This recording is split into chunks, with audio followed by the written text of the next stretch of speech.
Sunday live. Let's go, baby, because it was a rough week, man. Again, last week kicked off the show with a man cold. Dude, I got the stomach flu this week. It was horrible. It's like the worst thing ever. Kids come home with the most random things from daycare, and we always get the worst end of it, but I'm good. So let's do this. Guys, thank you for hanging out with me tonight. Of course, my guest is waiting backstage. I see him. He's all happy. I see that smile. But yeah, man. So lots to talk about. It was a pretty interesting week. Obviously, we're gonna go through the FOC picks of the week. Market. There's some interesting books, and guys, it is a Baker Shaker filled list. That's right. Baker put in the work very early this week. So yeah, we're gonna go through some of those and hot topics, of course. So without further ado, guys, my brother sitting backstage from the Radiant Black podcast and from the Comic Kingpins, guys, Comic SHEIK. Hey, How's it going, hey buddy? everyone. Good to be here. Excited to talk comic books and all the cool stuff that's happened in the past few weeks. Feel like there's a lot of news. So yeah man, dude. I was just telling you backstage, we haven't had the opportunity to hang out in quite some time. Obviously, scheduling stuff when it comes to Monday nights, but you're doing your thing, obviously, with Radiant Black podcast. That's still ongoing. You guys are dropping episodes almost once a week easily. yeah. The same thing with the Kingpins as well.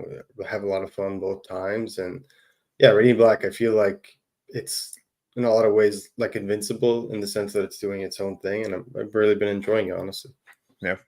And of course, Comic Kingpins, you guys, my boys, you guys go live every Monday, 7 p.m. ish Eastern time.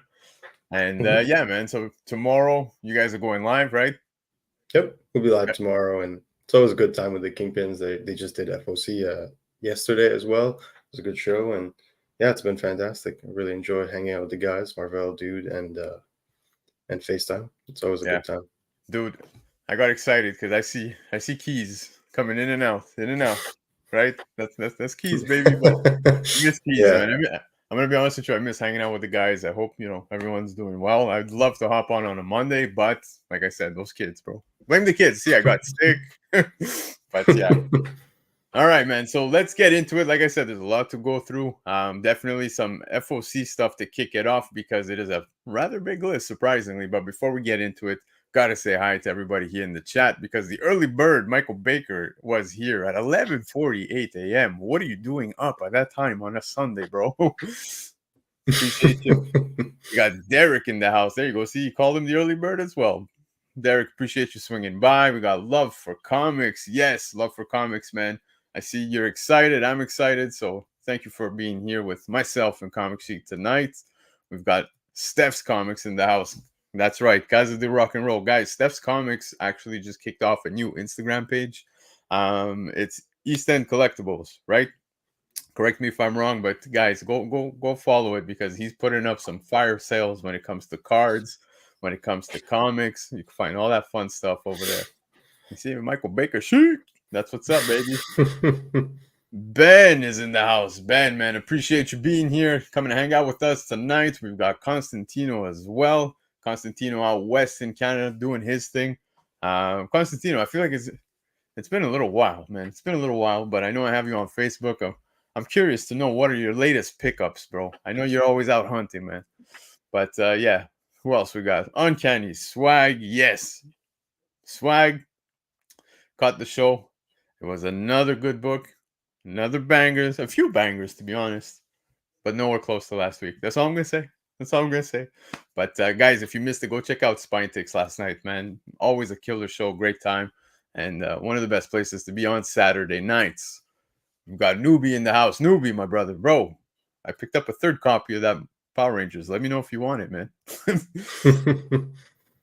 Phil's Treehouse is in the house. Phil, appreciate you being here. I can't see what the emoji is from this end, but I'm gonna assume it's a squirrel. It's Phil. Derek's in the house. Derek, appreciate you being here with us tonight as well. And we've got La Boîte à BD. Guys, I just want to say félicitations à La Boîte à BD. Congratulations. They just hit their 30th year being open. And guys, that's no easy milestone, especially in the recent years that we just endured And yeah, man, they're celebrating 30 years, guys. If you're in the Laval area in Quebec, Canada, go visit, man. Show some love because Boîte BD is doing 50% off on their back issues. In fact, I actually just picked up a Transformers 1. This is Generation 1, I believe. And it's actually a third print, so I just picked it up for the read, so looking forward to that. But congratulations to you guys. All right, who else we got here? We got Gear Up. That's right, Armin, baby, doing his thing, pressing, cleaning those comics better than anybody I know. And of course, guys, if you want to submit your books, go check out his YouTube channel, man. The guy's doing some crazy unboxings, man. I sit there in the background watching the videos. I'm like, how the hell does he always nail such good scores? Well, it's because he's the best. There's the answer. Comic Ozzy's in the house. What's up, Paisan Ozzy? Let me know, bro. Let me know. I'm waiting. But Ozzy's doing some fire sales as well, guys. Keep an eye out, man. I think he just had some big sales taking place today, and he's going to go live on Whatnot on Tuesday night. So keep an eye out for those sales because pure bangers. All right, SHEIK. Let's get into it. We're gonna kick it off with the FOC stuff, but like I ask everybody every week, bro, I gotta know if you're ready. Are you ready? I'm ready. Let's do it. That's my man.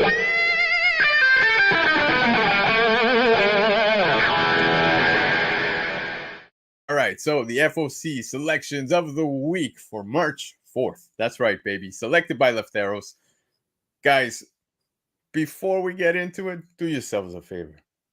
Save that link right there. Go visit comicnation.us and get your FOC orders in with them because already they are giving you a 15% discount off of the cover, and you can get yourself a 5% discount additional by using discount code BLACKROUND.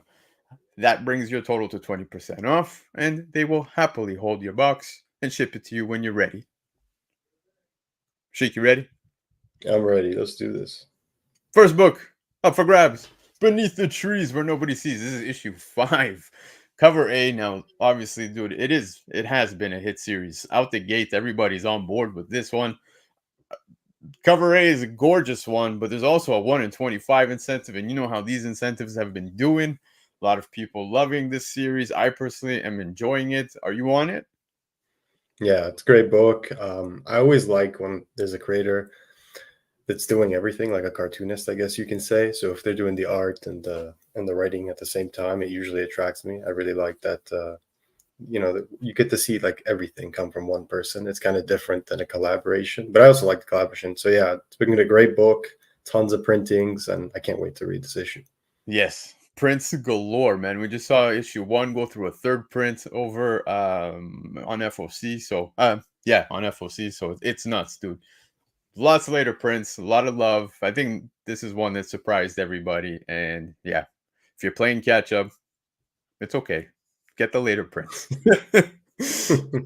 But all right, another big one here is Feral, #1. So this is the cover A new horror from the creators of Stray Dogs. That's right, guys. And obviously Trish Forstner is doing her work on this cover because I love her work, dude. I think she's awesome. But it was kind of inevitable we would go this route. Right now we've got the cats. There you go, the cats. But yeah, man, I got a cat.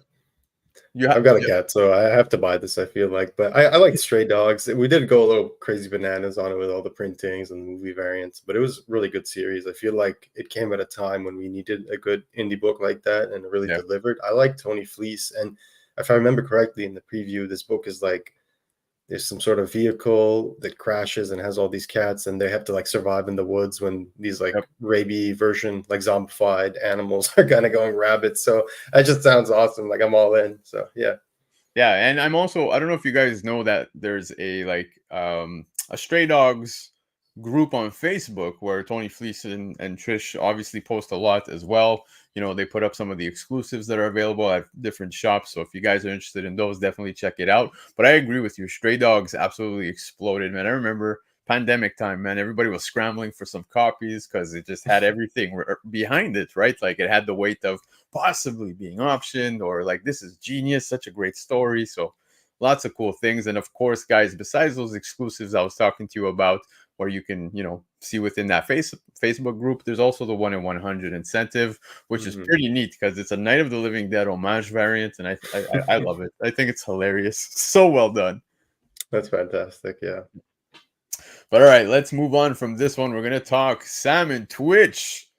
Case Files #1. That's right, man. I don't know if you guys remember Sam and Twitch back from Spawn, but obviously they also got, I think, yeah, they had gotten another series on their own back in the 90s, I think. And here we are now with another one. So Case Files #1, cover B. This is a cover done by Todd McFarlane. So yeah, I think it's a no-brainer. I think if I'm gonna grab one, I'd want to grab the Todd McFarlane cover. Yeah. Nice book. I heard he's doing like a new book or something on Focus, which is like a speed related character introduced in Gunslinger Spawn 15. So I'm more curious to see what what happens with that. But I'm, Sam and Twitch, they've been around forever. I'm gonna see what this book's about. If I expect them though, because it's probably $2.99. So Yeah, you know, exactly. But all right, moving on from Sam and Twitch, we've got we were talking later prints, bro. Void Rivals #1 is going to a 7th print. That's right, man. This is insane. But you have the Rack and Solila and Jetfire, obviously, on this cover. Dude, look, I think let's think back at some of the books that went this far, right? We ended up getting like Something is Killing the Children, right? Did this, right? We ended up getting to so many later prints. Void Rivals 1 was hot out the gate. I think the first print ended up surpassing 100,000 copies on pre-orders, right? Just off of FOC. And here we are now, 7th print. Makes sense, I guess. Are you picking them up? Are you invested in Void Rivals at all? look, man, I've got Jetfire sitting right next to me. So That's what you were look, looking at. yeah. So yeah, I'm picking it up. Yeah, I mean, it's a great book. I do like the fact that it keeps getting reprinted. Who cares? Like, I'll pick up a copy of each reprinting. I think I have all the printings at this point. But yeah, I've been enjoying. I honestly fell off it at first, and I think compared to all the Energon books, I'd say like the one I'm enjoying least is probably, and like I'm enjoying all of them, so I Yeah. don't think any are bad or anything. I'd probably say it's like Cobra Commanders the lowest, then Void Rivals, and it's not because they're bad, but the other ones are just so good. But Yeah. yeah, I've been enjoying pretty much everything they're putting out, so I'll definitely be picking this up. Yeah, absolutely. But before we move on to the next book, Guy Yuch is in the house. Guy Forge. I know I'm late, but I had to stop by and say hi, brother. Dude, appreciate you being here. I'm expecting, again, DMs, plates of pasta, pizza, you name it. I want to see what is going on the table at Guy's house. But just food wise, bro. Please don't send me anything else.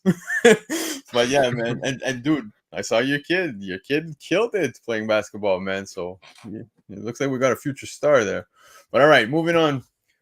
More Void Rivals later prints that we were just mentioning how issue 1 went to 7 prints, but we have a 6th printing here for issue #2 and a 3rd printing available over here for issue #6. So the later prints are just flowing with Void Rivals, and we saw it also. You mentioned the Energon universe. We're seeing it with, Transformers, Cobra Commander. Yes, is also getting them. Duke, it's all there, baby. So lots of neat covers, but these later prints tend to have some of those characters that first appear within books as first cover appearances. So keep an eye out. Keep an eye out. But all right, let's talk Batman. Batman 142. This one exploded, right? It went a little out there when the book dropped on the secondary market. Now, if you have missed your opportunity to get the book, obviously Batman 142 is now hitting a 3rd print. So there you go. You can pick up a copy now and enjoy the book, enjoy the read. But we've also got a 2nd print and Batman 144 2nd print. So pretty cool to see, man. Later prints for this one. Look, I took my brother Greg's advice. I finished reading it, and I do agree with him. And by Greg, I mean Paperweight. It did get not entirely boring, but after speaking with Chia, I kind of see where all of this is going. So, did you pick any of this up? I have the first prints and the foil. I read this. I mean, I don't think I'll grab their late prints because they're just recolored covers. I at first I put the order in for the 142 third Yeah, print, and I was like, you know what, like I have quite a few of the first prints, and I personally didn't really like the story. I didn't think it was again. I didn't think it was bad, and there's a lot that I appreciated, and I love Andre Sorrentino's like artwork. Just seeing that is like is enough for me. But I don't know, like the story itself, it just kind of came out of nowhere. I hate that. I personally don't like when they switch to weekly.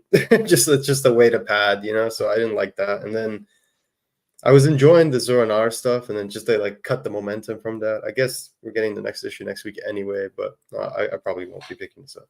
Yeah, it kind of feels like it was inserted from out of nowhere, right? Yeah, Within the run, but now 145. I know a lot of people are anticipating it, so I'm looking forward to picking up 145 moving forward. But yeah, no, I agree with you. The only thing I hate about later prints, man, that where they do things like this with these color swaps, I hate it. I hate it. Like, me get too. creative. There's so Yeah, many good panels you could use, man. So, anyways, yeah. that's my Like the two. Joker's eyes coming out of the water. That would have been the Yeah, perfect man, that cover one is for that show. awesome. Yeah, But yeah, it is what it is. Now, Immortal Thor #9, man. I think this is an awesome cover, man. The fact that the journey into mystery is being torn to shreds, like it doesn't matter. As a collector, it hurts my feelings, but possibly the first appearance of Chad Hammer, aka Rox and Thor. Look, Immortal Thor has actually been a pretty fun read, man. There's a lot of stuff going on with these different versions of certain gods and stuff like that. But I think it's neat, but total cover grab as well. Alex Ross, man, never misses, bro. yeah. It's a great cover. Honestly, I kind of like was gonna order this at first, but then I was like, I'm gonna wait till the week of it. The thing is, like, a lot of people don't know this.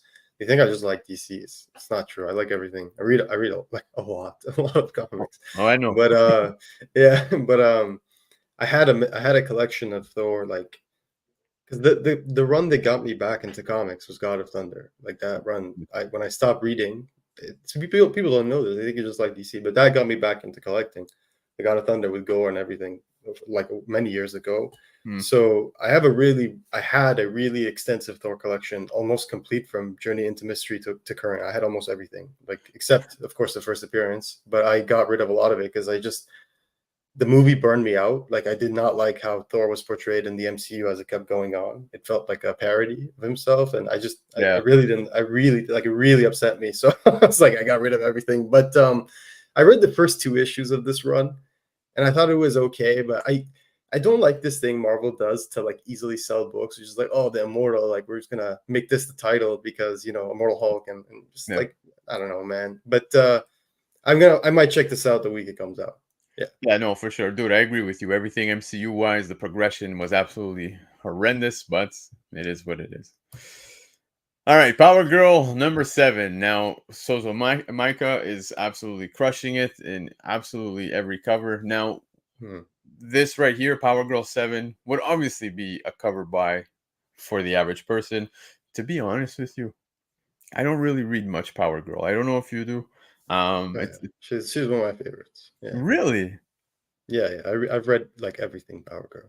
Tell me what I'm missing about this run right now. Oh, this one's not good. Like you don't like Okay. it. Yeah. And honestly, like I dropped this run after issue 4, but I just because I like a lot of the variants because it's Power Girl, I just kept buying it and then I just read it anyway. But like I don't enjoy it. I'm not going to lie. Like it's No, straight no, up for like sure, for sure. it's Yeah. not very good. If you want to read Power Girl, I highly recommend. There's a trade that came out last year, and it collects the Amanda Connor and Dejimi Palmiotti Power Girl run. That's Mm. really good shit. Like that'll get you to be a big fan of the character, and they'll give you the sexy stuff that you're looking for. So Oh, yeah, for sure. Love for comics. Trust me, I feel a lot of people feel this way when it comes to Power Girl. I, But I did buy this though. I'm not yeah, gonna like. I bought this cover. yeah. Like this is a dope ass cover. 100% bought it. Yeah. Mm, hey, dude, nothing wrong with that. But we all know Comic Nation's not wrong here when they say that SHEIK reads 14 omnibuses per week. So, yeah, man, he knows his stuff. But want to talk sexy covers? I'm gonna talk Yeah. cover of the week, in my opinion. I think this one is probably one of my favorite covers that's available on FOC. Love it. Everything about this is just a banger. Dude, I'm surprised this is even available at cover price, right? This looks like it looks like a ratio. Take away, Yeah. just take away that little at the bottom, Women's History Month thing. Virgin. This is a banger. easily, guarantee you would have hit like $200 Canadian on the secondary market. Yeah, I agree, and definitely one of the covers of the week for me. I bought this as well. I'm not even reading Harley Quinn like whatsoever. I love Harley Quinn as well, but like I really haven't enjoyed Harley since like New 52, and then Yeah, I've read pretty much everything prior to that. I did give this run a chance like multiple times. It's just not my thing, but some yeah, people say it's good. Plus, it's $5 now. Like the other DC books pushes me off yeah, even more.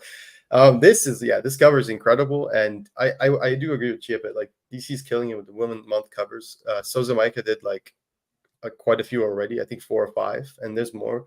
The Black Canary one was awesome. The Power Girl one you just showed was awesome. The Wonder Woman one was probably the weakest for me, but still yep, really awesome. So, which is still like amazing. This is like it says a lot about her. So there you go. Yeah. yeah. No, amazing, dude. I absolutely love all of the work. So yeah, this is an absolute pickup. I guaranteed ordered one. But all right, guys, guys, put your political opinions aside because I guarantee, man, if you watch, I'm curious to see what's going to happen with these books secondary market wise because looking at them, I don't know if you guys saw Biden's Titans versus Trump's Titans #1 is available on FOC now. You have the 1 in 10 incentive variant that's called Real News, and then you have the fake news. I can't not laugh at this. The 1 in 20 incentive variant, and it's just it's so funny. I can't wait to see how many outrageous covers we're going to see along the way with this little run. But yeah, man, who knows? This might be something that people want to seek out because I don't imagine many people are going to be ordering 20 copies of Biden's Titans versus Trump's Titans. So I'm just curious. I'm gonna be keeping an eye on this on the secondary market, man. Definitely no. I feel like this is going to be very interesting. Yeah, Can't wait to see what happens. Yeah. yeah.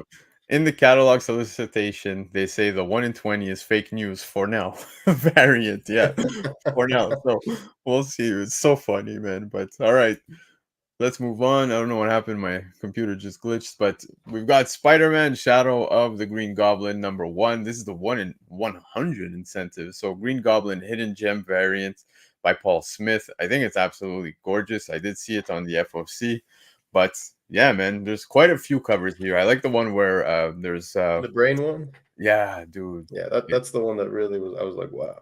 it's Delmundo. Yeah. yeah, it was Del Mundo, and it's just Mm. insane how you see what's his name coming out of the Norman Osborn's coming out of the head of Spidey, dude, nuts. Yeah, very cool. Yeah. Yep. But all right, moving on from that, we've got also Edge of Spider-Verse #1. This is the second printing 1 in 25 incentive. Now, I love the Azrar cover as a foil. I just think it's a bit lame that they've made this the 1 in 25 incentive for the second print. Yeah, that's what like Marvel, like I every time I really want to like get a cover they have that's really cool, I have to like keep in mind that because I'm like I know they're gonna reprint it with a if it sells well, they're just gonna reprint it as a virgin foil or something. That's what they did with like the Ultimate Spider-Man 1/3 print, right? So Yep.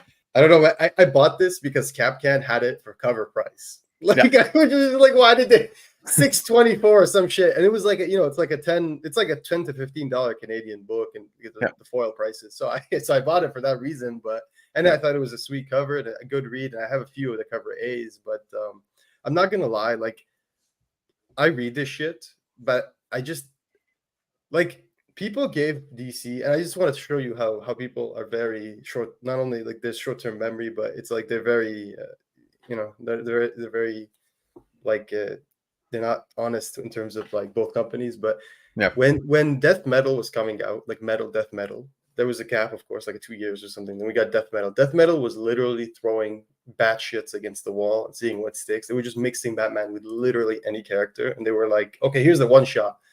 Now Marvel has been doing this for 4 years with Edge of Spider-Verse. And the fucked up part is that they keep calling the next volume Edge of Spider-Verse. They don't even have like the creativity to rename it. And we got the end of the Spider-Verse, and then we got Edge of Spider-Verse again.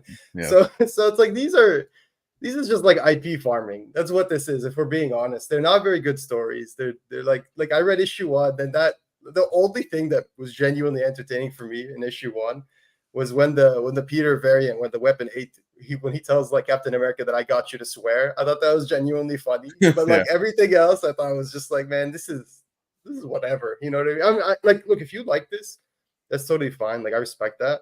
But I'm just saying, like, I wish Marvel like just at least change the title. You know what I mean? Yeah, no, I see what you mean, especially when it comes to, like you said, you're talking death metal, right? That was something that a lot of people were getting a little frustrated about. But before we talk a little further, I just want to give a shout out to Hawk. Hawk's in the house, man. Appreciate you being here. Hawk just had his 1,500 subscriber giveaway, man. I know I'm watching, bro. I don't participate in the giveaways because I want you to do your thing. But yeah, man, shout out to you. Appreciate you coming to hang out tonight, and congrats, bro. Congrats. Keep killing it. But all right. Let's move on. We've got Spider-Punk Arms Race #1, and this is again another situation Oh as we my were just god. talking about. Yeah, so it's the second printing, 1 in 25 incentive. Now the foil looks amazing, bro. Bertram Dude, absolutely I killed it. literally did not buy the foil because I had a feeling they would reprint it. Oh Yeah. my Well, god. here we are with the 1 in 25. But yeah, man. Hey, look, Uh, I think this as a virgin is going to look absolutely amazing, and mm. I'm not too sure. It doesn't. I don't think. Obviously, it's not going to be a foil, so I imagine the colors will pop that much more. But as a foil, let me tell you, it pops, man. Dude, Spider-Punk is like blessed. There are some characters that are like, you know how some people they joke they're photogenic? There are Yeah, some characters that are covergenic, where like every single cover is beautiful just because the character works that way and because the artists are just the best on them. This character is like that. Every cover this dude gets is amazing. Like I think looking at the covers this week at the LCS, they had like a Quapel, then they had the Bertram foil, then the cover A was amazing, then they had the Maria Wolfensen. I'm just like, God damn, that's like 6 amazing covers. yeah, So it's like worth buying this mini just for the covers. Like the characters, of course, incredible, and the book's actually good. So yeah, so yeah, you know what I mean. But like yeah, like this character's covergenic, man. yeah. No, for sure, man. And you're 100% spot on when it comes to Spider Punk because he's such a like, dude. Every cover he's on, he It's takes amazing. full attention, right? But yeah, I love it. All right, Venom 32. This is the 1 in 100 incentive, and it is a virgin variant by Rose Besh. Now, I know there's a trade available as well over on FOC, but you can pick yourself up the 1 in 100. I think it's a neat cover. It's not my favorite Besh cover. I think Besh does way better work in my opinion, but regardless, still awesome. I like it. It looks like she's going out of her comfort zone, and I really like the abstract covers. I really like when artists like do different things. I don't like when they just stick to the same style. Like I like Nakayama a lot, but Yeah. I get frustrated when he does like the neon colored background with the character's color matching it because it's like it's so easy. Anyone can do that. Like they've done it a lot in the past, but like his Catwoman covers, for example, where they have background, they're oh my god, gorgeous. So it's like I really like this cover. I think it's so cool. Yeah. Yeah. No, it is nice. But I just, like I said, for myself, the Rose Besh covers that I've fallen in love with in the past take maybe a little more dominance over this one, but still a nice cover just the same. But all right, guys, those were the FOC picks of the week. Now, of course, go support our brother Lefteros by following Comic Nation. Visit comicnation.us. Get your pre-orders in, like I told you, and you'll get a 15% off of the cover price, and you can get yourself an additional 5% off when you use discount code Black Crown. So, again, go visit comicnation.us, and if you could also go see an even more extended FOC selection list over on Cover Price's website, where Lefteros goes even more in depth with the details on the website. So don't forget to go visit Cover Price. Bash, my bro, not so bad. The FOC is done. Now Yeah.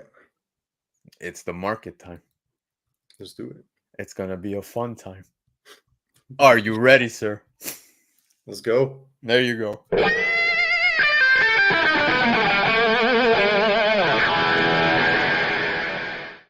All right, market. Well, looking at lists, CBSI, Cover Price, Go Collect, Key Collector, eBay, you name it. We're looking.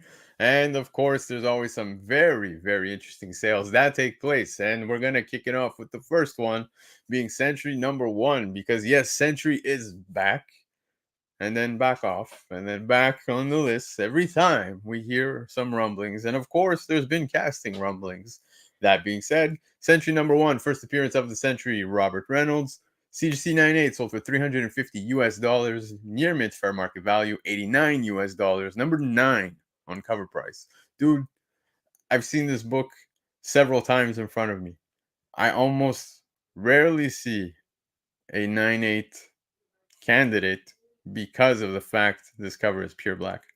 There's always one color breaking tick every time.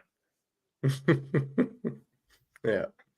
I like this book a lot. I mean, I'm not gonna lie, like Jay Lee, a little bit biased for him, just great artist. I met him like twice, I think, and he's such a nice guy. His work is amazing. Really, and I met him like really early on, so it was really formative for me, like growing up. Sentry is the same, a character I read since I was really young. I read this. I read the new, is it the New Avengers or Yeah, Mighty Event? I can't remember. New Avengers, right? Yeah, where he comes and Bendis is writing him with a team for a while.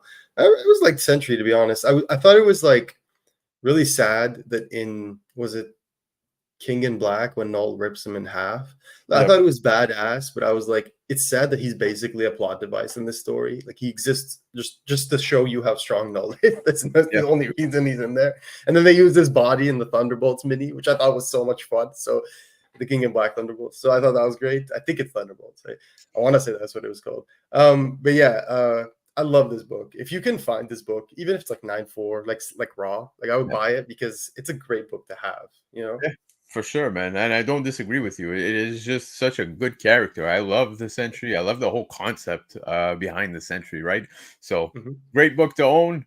Casting rumors or not, if you come across copies that might not be a 9/8, don't be picky. Pick it up, read it. It's a great book.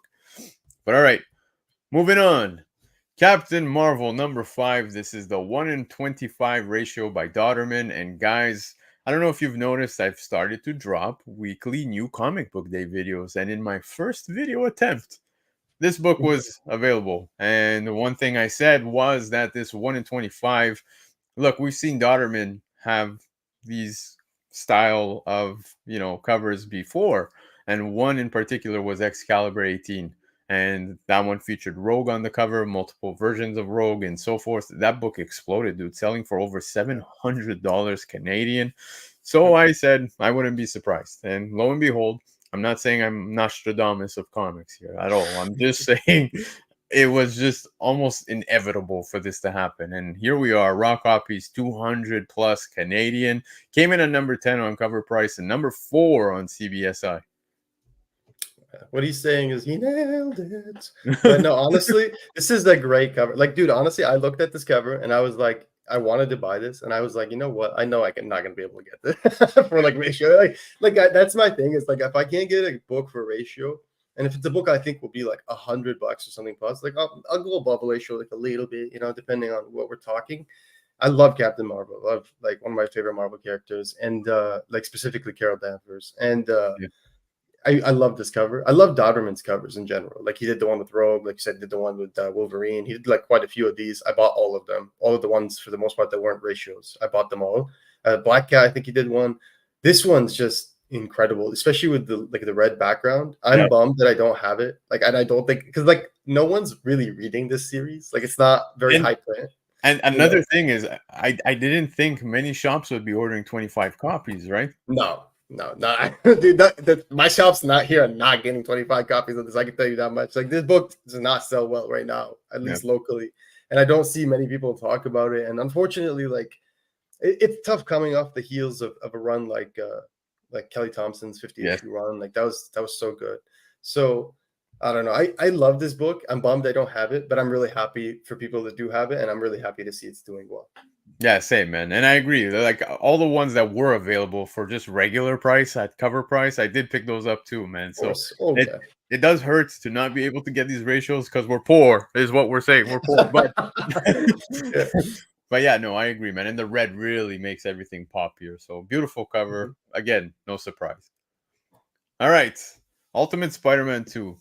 First appearance of Shocker from Earth 6160. And it's actually the first full appearance of Spider-Man within the book, right? Within costume and so forth.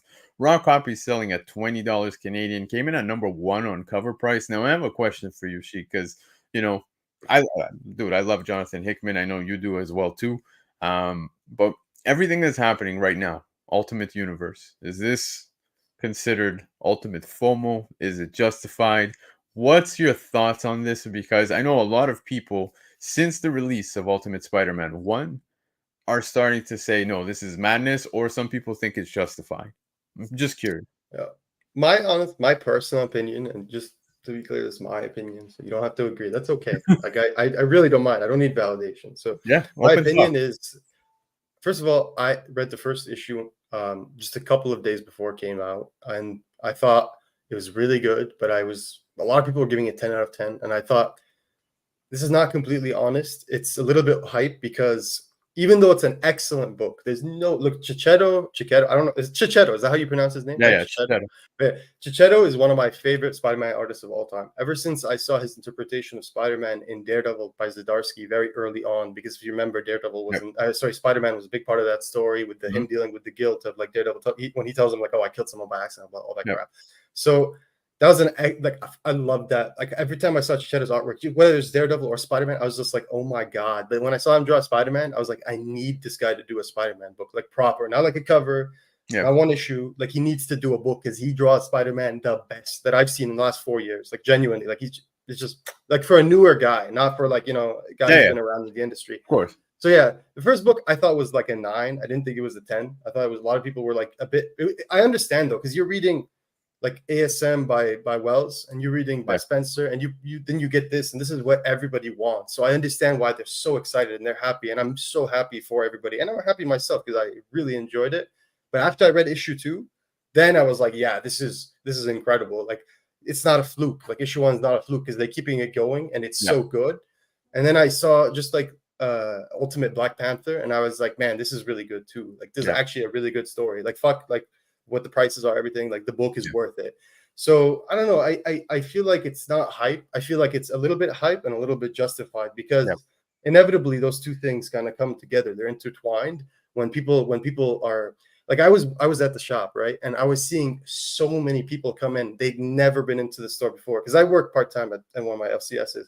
Nice. And they were like in droves, like, dude, you have Ultimate Spider-Man, you have Ultimate Spider-Man, you have Ultimate. Even kids, like teenagers, like they wanted this book. So it wasn't just flippers.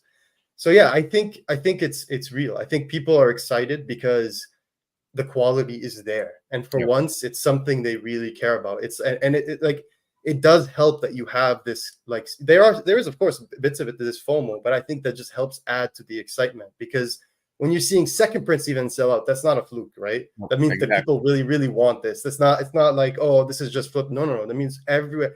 I've already said like. The day before the second print released, which was like last week or something, 2 weeks ago, the day before the second print released, I had a friend who worked at another store tell me that they sold out in advance of third prints already. What? Wow. Like you know, like that was like right after FOC, and they ordered a fuck ton of third prints. So it's like it just gives you an idea, guys. This is real. People are really genuinely excited, and it's not just people who are buying comics every week. It's people who haven't been buying comics in ages. They're coming back to read this, and it's really good for the hobby. Like I'm genuinely happy. I keep telling people, I'm like, if you're not into new comics right now, that's okay, but it's like a genuinely exciting time in the industry because they have so much to look forward to. Like it's crazy. Spot on. Crazy. It's crazy. There's too much. I know that you're obviously within the same chats as I am on Telegram. You see myself, Chia Pet, a lot of people saying the same things, that right now is a great time to be a reader. If you genuinely are a comic fan, we're being spoiled. There's a lot of good stuff. And I think you hit the nail on the head when it comes to Ultimate Spider-Man, the Ultimate Universe. It's a bit of both, right? Where we've got that hype, and of course we actually have finally something just really good.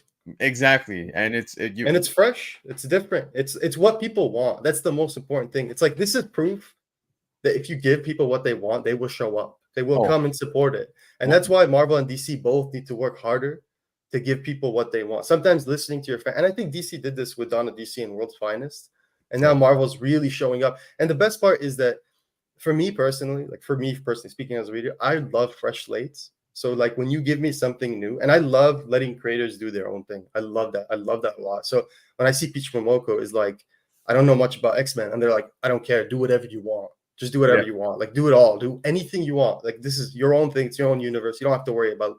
And that makes me excited personally because I really want to see what her vision is. And I feel the same way about Brian Edward Hill working on Black Panther, and I feel the same way about Hickman and Chichetto working on this book. I genuinely like. There's all the Ultimate books I'm like giddy for. Like genuinely, I look forward to it every single month, just as much as anything DC, if not more. but Yeah. also Avengers Twilight. Like that book has me Yeah, genuinely. dude. Oh my god! Like It, it's you know. It's crazy how Zdarsky can, I'm not saying that Batman is bad. What I'm saying is like there's Batman Zdarsky and then there's Avengers Twilight Zdarsky. I think Yeah. Twilight brought the best out of Zdarsky. It's bringing out such high levels of writing, man. It's just so good and enjoyable. But yeah, man, I think when it comes to this particular book, um, Chichero and Hickman is probably one of the best tag teams in a while for modern day comics. So I'm really excited. But all right, let's move on from this one. We've got X-Men Adventures #1. You just spoke some X-Men, but guys, we obviously have X-Men 97 that is very close to dropping. That's right, it's March, bro. Based on the animated TV series, CGC 98 sold for $172 US, came in at number 20 on cover price. Dude, are you as hyped as I am? Yeah, I mean, I watched this growing up. I still like remember. I have fond memories of going to Burger King as a kid and getting all the toys from the Happy Meals or whatever they're called at Burger King, Yeah, like these toys specifically based on the TV show. yeah, Yeah, I loved this watching this growing up. It was harder to get in the Middle East. It aired at very different times and it wasn't as frequent as things like BTAS. But I would always watch it when I could. And I don't know, this always has a special place in my heart because my dad he loved the X Men. Like he had everything. He had new like GSX, X-Men 94, all like super high grade when he was collecting. Like this was his shit, like yeah, the Claremont X-Men, that's his thing. So I love this. It has a special place in my heart. And then my fondness of the X-Men as a kid pushed me to like really read the Legion for DC. So like mhm, I don't know, I was like the guy, and I have like so many copies of this book because I love the adventures book with like Spider-Man and X-Men based on the animated series. So yeah, yeah, like how can you pass this up, honestly? Look, if you yeah, see dude. in the bin. Yeah. Yeah, I always come across them at like $5. So if you see if Yeah. if you have the opportunity, definitely for nostalgia's sake and all that fun stuff. But yeah, definitely worthy of a grab. Now let's get to El Gato Negro #1. That's right. This one actually picked up based on the fact that it's optioned by Amazon Prime. Came in at #1 on CBSI and Raw High, bro. $210 US. I'll be honest with you. I imagine it's probably a book that we ain't The fuck seeing. is this? Man, Yeah, look, these lower press books, the problem is their paper is not usually as up to par, like with the standards of the other bigger companies, obviously. of So, course. like, these are very hard to find and like really high grade. You know what I mean? Yeah, now that raw high that I was talking about, $210 US, dude. I came across some books on eBay and even VF copies, VF Plus were selling like well over 100 Canadian. And I'm like, wow, like for a book that was just so uncared about. Here we are. Such a massive jump, but yeah, so apparently optioned by Amazon Prime, man. I'm interested to see what that show is gonna look like. I can't wait to see. This looks hilarious. So, Yep. yeah, never But know. But all right, let's talk GamePro #1, bro. As a gamer, these magazines were one of those things where I would go to the corner store when I was at my grandma's house, my grandparents' house. I would go there, and back when I was a kid, if I finished my meal, they'd give me $1. They'll give me, a couple of cents here and there, and I'd save that. I'd save that because these magazines were my life, bro. Like Game Pros, I remember having Donkey Kong ones. I had so many, but the issue #1 in a CGC 9.0 sold for $432 Holy cover price shit. shaker. When I saw this, dude, I'm telling you, it kicked me in the childhood nuts because I was like, man, I wish I could go back there and I didn't salvage any of those books. I treated them not like shit, but I read them right as a kid. So yeah, I mean that's good enough. Honestly, that's the best part. My biggest problem, like as a collector, is that I'm an academic in real life, so I'm like super obsessed with the nerdy shit as well as the actual like fictional part. I like the nonfiction too, so I pick up so many like magazines, zines, or like price guides. I collect overstreet price guides. Anything that has like historical component to it, I yeah. buy. So I love these. I always try to pick up things like this whenever I'm. And my uncle like collected these, so he has all the like Game Pro magazines, PlayStation magazine, and like the Nintendo magazines, anything that was like revolved around gaming and had a magazine. He had it growing up, so I bet he has this somewhere. No, guaranteed, dude. I have a colleague who shows up one day showing me all of his like Nintendo magazines, and I'm like, man, absolutely insane. But Game Pro, that one hit home. Oh, Um, Before we move on, Ghost Junk just popped in. I saved all my old video game magazines. Miss those good old days. Yeah, man, huge yeah. nostalgia. And of course, my brother Cliff's in the house. Cliff, how's it going, man? Cliff was killing it. Honestly, he kills it every day, but specifically on Sundays with Council of Comics. So if you guys aren't already subscribed, go subscribe to Cliff's channel. Go check out Council of Comics and all that fun stuff, man. But Cliff, thank you so much for being here. All right, let's move on from this because it's making me miss my old days. Halloween #1. This was interesting. This is the first time I ever see this. So shout out, I love this is what I love about checking these lists every now and then. But on cover price, we saw fandom.com had a glow in the dark limited to 6,666 copies of this book of Halloween #1, and a CGC 98 sold for $600 US. It was a cover price shaker.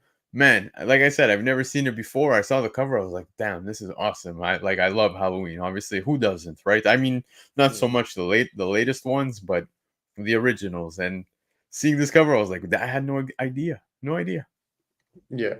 I think that's like the new niche, like in the comics, is honestly, there's like if you look at the culty stuff, and Halloween, of course, has a huge cult following. I don't know if we can even call it culty anymore, since it's actually pretty mainstream. But Yeah. you look at those things that people don't know about that have a comic component, and they're starting to kind of become harder and harder to find and kind of gain prices. Like I love Stargate, the TV show, Yeah, and so good.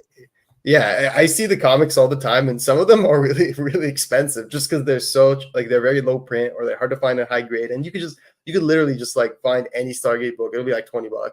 I'm just like, what? Nobody buys this shit. Like, why is it $20? But that's how it is. And you were talking about condition earlier, dude. Sonic books, like someone always Yeah. just posts a random Sonic cover B or a variant, and it's like on it's like $400 current bid, and Yeah. it's crazy when you find those niches that people like, and you really like find those cool things. It really pays off, and I think this is a great example of that. Yeah, absolutely, man. It's cool. Like I said, I had no idea it even existed, and I'm gonna Mm. actually talk to you guys about another book that I had no idea existed. Was this one right here? It's Mighty Morphin Power Rangers, Fruit of the Loom Premium #1. Now, Yeah. Sheik, I think you and I both know a specific dude who would absolutely love to own one of these because there was only 6 copies of this book on the CGC census with only 198 copy. Now, what's funny is that yes, Fruit of the Loom, meaning the goddamn underwear. Yes, it came with a Yeah. mini comic, and a raw near mint copy sold for $4,500 US. What? Blew my mind. Dude, what? Dude, like 4,500 for a raw copy. And this book, I'm assuming, came out in the 90s. So, like, Yeah. and people say 90s comics are shit. Like, Now, that's now like, you like, what? this is what's interesting is that this is Hamilton, right? So this is part of the first Power Rangers content, right? That we got given to us in such forms. Now, would this be considered their first team appearance? I'm not sure, bro. I don't even know how this works when it comes to Fruit of the Loom, but it's a pretty interesting sale, man. Because raw, like I said, $4,500 US. I imagine absolutely nobody was keeping these in good condition, right? I can't speak for the underwear. I'm gonna speak just for the comics. I don't think anybody was taking care of these, especially as kids, right? Like we read our stuff, we threw them around. So to see near mint copies still existing of this book is pretty impressive, and probably why it's commanding such a top dollar. I honestly think, like, don't tell dude, don't tell dude from the comic kingpins, but I honestly think that Power Rangers has nowhere to go but up. I really do. I think it's gonna hit the same like kind of trajectory as kind of the Transformers and the GI Joes are, where there's gonna be a resurgence because those people are gonna hit that age, and then the people who grew up reading it and loving it, they're gonna reach that point where they can be writing it. So I think it's just a matter of time. Like I really don't think it's gonna go like much more like lower. I think it's just gonna keep rising because Power Rangers, let's face it, it's iconic, right? Like it Yeah, of is. course, of Yeah. course. Yeah. Before we move on, Ghost Junk, I saw the comment. Absolutely, bro. One of my favorite bands of all time. So just putting that out there. All right, moving on. Peacemaker issue number 2. Second appearance of Peacemaker. Now, Bash, before I even start talking prices, can we just look at this cover? Tell me you don't see John Cena, man. Tell me you do not see. He is so fitting for the role. I do. I look, man. This was proof to me that when people like go like, oh, you know, DC sucks, blah blah blah. It's like you just need the right person working on it. But I do want to say this is like the 4th appearance of Peacemaker, because I think the first appearances are Fighting Forces. Then he appears the issue after. Then he appears in number 1. Then he appears in number. So it's like the 4th appearance of Peacemaker. But it is a gorgeous cover, and these shits are hard to find in very high grade, and even in like very fine. These shits are hard to find. I have a friend, I shit you not, locally. He's found 2 first appearances of Peacemaker in the same year for like $30, and he sold them both for 400 to 500 plus. Yeah, so it's like, I don't know, man. It's something like, don't ever give up on finding these Western books, because they were pretty popular, and they're like, they could be anywhere, like antique shops, or you know, like used bookstores, the most random place, because they were pretty mainstream back then. Yeah. So yeah, I do really love this cover. I agree with you. John Cena as Peacemaker, it's honestly fantastic. I can't wait for that to return. But I don't know how to feel about Peacemaker in terms of like as an investment, in terms of like, is he going to maintain value? Because I feel like there is an audience and it's a good character, but I really don't know, like because they kind of put him everywhere in the comics in the last 2 years, but like it doesn't seem to stick. So I don't know how to feel about him as a character, but I do really like the show, and I loved it. I would buy these books if I can find them for a good price. Yeah, I think right now, especially, you know, if you're playing Mortal Kombat on PlayStation 5 or Xbox, whatever, he's also making his way there. So there's a lot of Peacemaker in your face right now, right? So I think ever since the show, he's become such a loved character, and John Cena absolutely killed it. I think he actually played Peacemaker so well. And I remember being a bit behind the ball, right? I wasn't really watching it as it was coming out because it was available on HBO, right? And us Canadians, if we want HBO, we're doing it the illegal way, baby. That's right, Fire Sticks. But it's so well done. I cannot stress it enough how much I'm anticipating, you know, the next seasons and so forth. And I hope to God he stays within James Gunn's DC universe moving forward, because like it's too good. It's too good. Don't mess this up. That's just my take on that. But Brian LCS is in the house, guys. Brian doing his amazing work, of course, with the awards, the CBCAs. Guys, if you missed it, go check out his YouTube channel, because he just started to prepare and gave everybody a heads up on the kickoff and how everything is going to work this year for the awards. So go check it out. He's got lots of news that dropped, and I'm looking forward to it, man. I'm already anticipating. Comic Kingpins just won. You guys, you know, there was maybe 2-3 awards there for the Comic Kingpins. So make sure you guys are always voting for your favorite channels, and obviously SHEIK, myself, everybody. I appreciate you guys voting for Kingpins, and those few that voted for me. Thank you. But all right, let's move on and talk the Sandman issue 72. Dude, look at that. The price, CGC 99, sold for $2,350 US, which is ironic because issue 73 also sold for the same amount a little earlier, and that was reported by Cover Price when I was reading about this book, and I was like, wow, who the hell has 99s available, and who the hell has $2,350 within the same week to be picking them up? It's crazy. So here we are, like a 99. I've never. This isn't even a key. So it's just that it's super high grade. That's it. Yeah, there's nothing to it.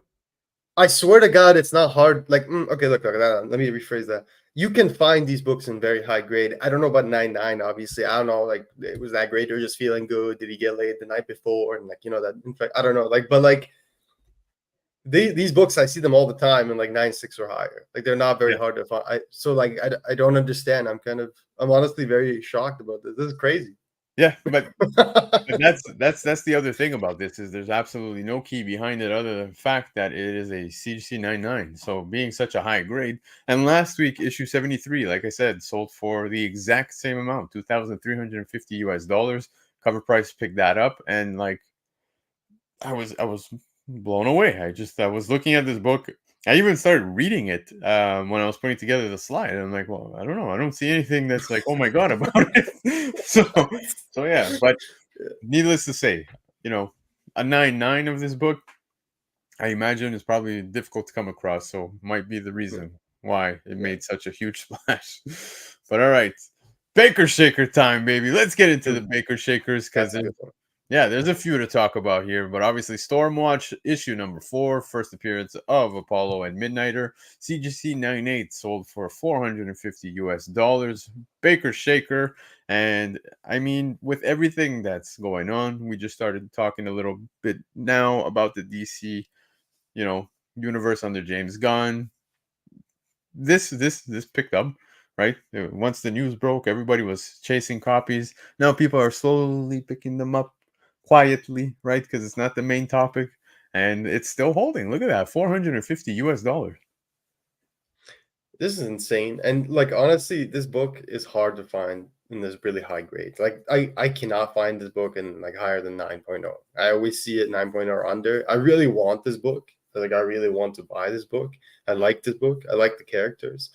I just can't find it for a reasonable price. So yeah, I say if you can find this raw, like near mint or higher for a good price, I think it's worth picking up. You never know. Like even I feel like you pick this up for like $50 raw, you can get a double the moment they are announced for casting because they will spike like that. And it's not a very easy book to find, even though it was pretty high print like run back in the day. So I don't know, like I recommend it. 100%, man. You nailed everything on the head of what I was thinking. The fact that it's hard to come across the 9.8s. Now it's kind of like I said, right? It's people are slowly picking up some copies quietly in the background because yes, once we do get casting, I imagine we'll start seeing 9.8 sales hovering over above maybe 600 US dollars. But before we move on to any further books, we gotta say hi to Dan Delatorre, who's in the house. Dan, appreciate you being here. Damn. Yeah, man, you were heavily missed last night on the Spine Tick show. I was watching. I saw you weren't there, but I heard Sith say that you were busy taking the wife out for a lovely night out. So, Dan, look at you. I'm proud of you, bro. But yeah, happy to see you here, man. Gregory's in the house, man. Gregory, coming in late, better late than never. Appreciate you coming to hang out with myself and Comic Sheik tonight.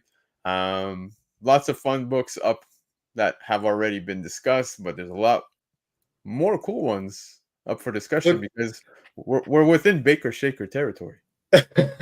guys, the DC universe stuff, all I'm saying is there's so many books that are undervalued that like if you like I'm just look, there's so many books right now that are like stupid. Like that Damien, once it spiked after they announced, it just crashed hard. So like I'm telling you, like there's so many good DC books you can get for nothing right now. If Yep. they were Marvel books, if they were the same, like if that character was Marvel, it would be 5 times the price. I'm telling you right now.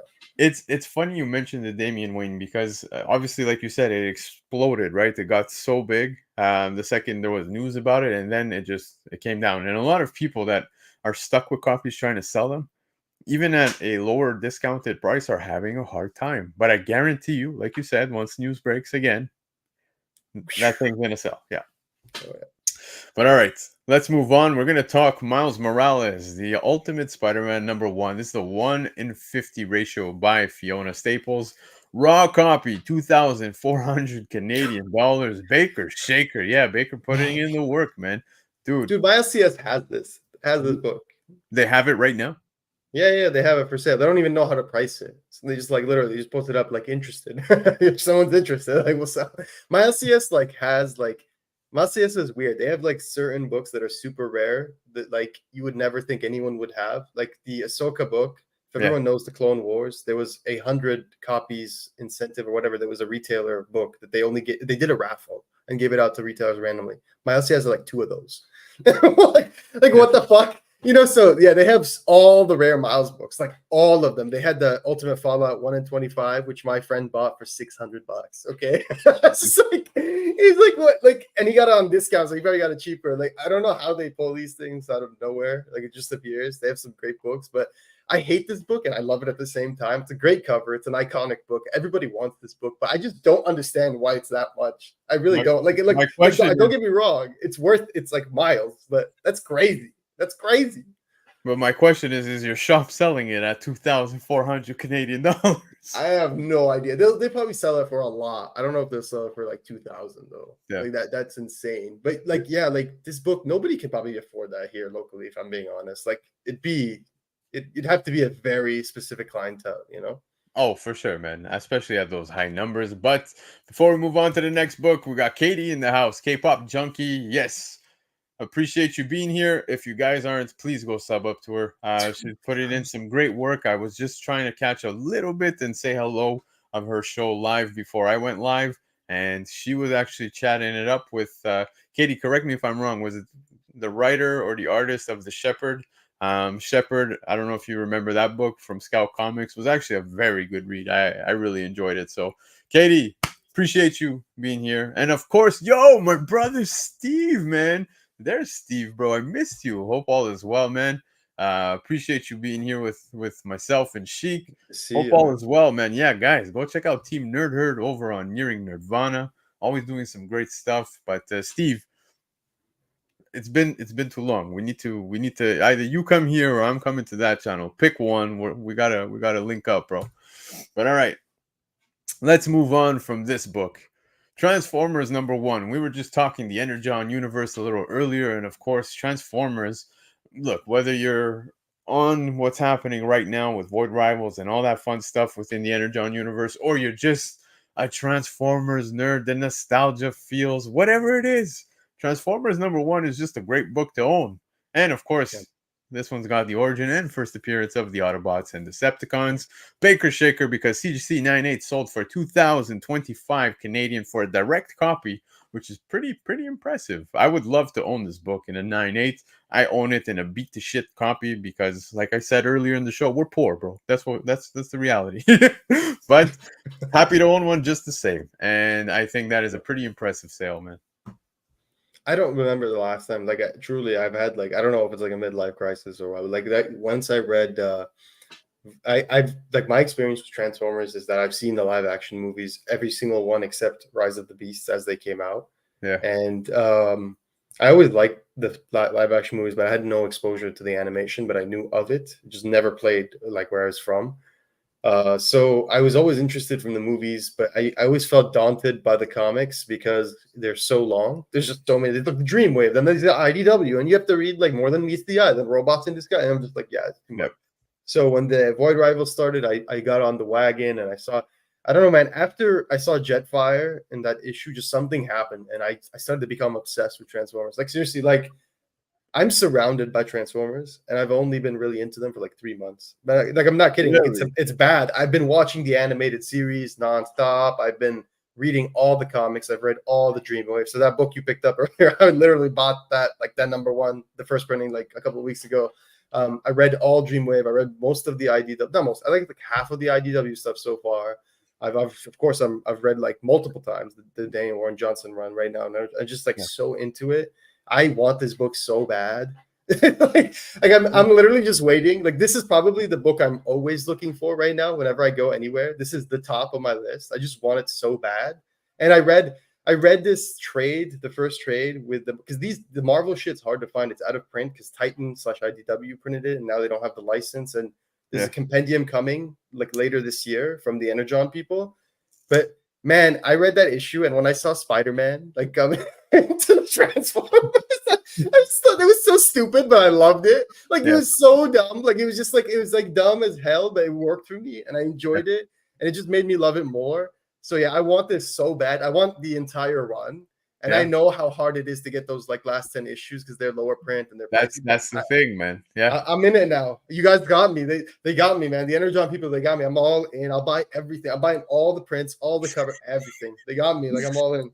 Dude, I know you're gonna complete it, and I can't wait to see you complete it. And it's funny that we were talking, you were just talking now about like reading and going through some of the stuff, and I had no idea. Like at the beginning of the show, I was talking about Boîte BD, where I went to their anniversary sale at their shop, and I had no idea that Transformers was under Dreamwave, right? So I Hmm. picked this up, and I was like, man, I'm just gonna pick it up for the read because I myself find myself doing the same thing you're doing, going back and oh, okay, now I want to pick this up, and now I want to pick that up, and a lot of Transformer Dude, stuff. look. Like on the desk next to me is Megatron, right? Here's Megatron. It's hard to see. Woo. There's the new Megatron, and then here's fucking Optimus right here. And I like on my desk, and then you look because I've been so into it, and then on the left I have Galvatron. So it's bad, man. Like I seriously, I got so into this shit. Like I went down a deep rabbit hole, and I was just like I would sit here for hours. I think there was a day I read like 80 issues of Transformers because I was just like, this is so good. Yeah. I can't stop. I just kept going. Like I don't know, man.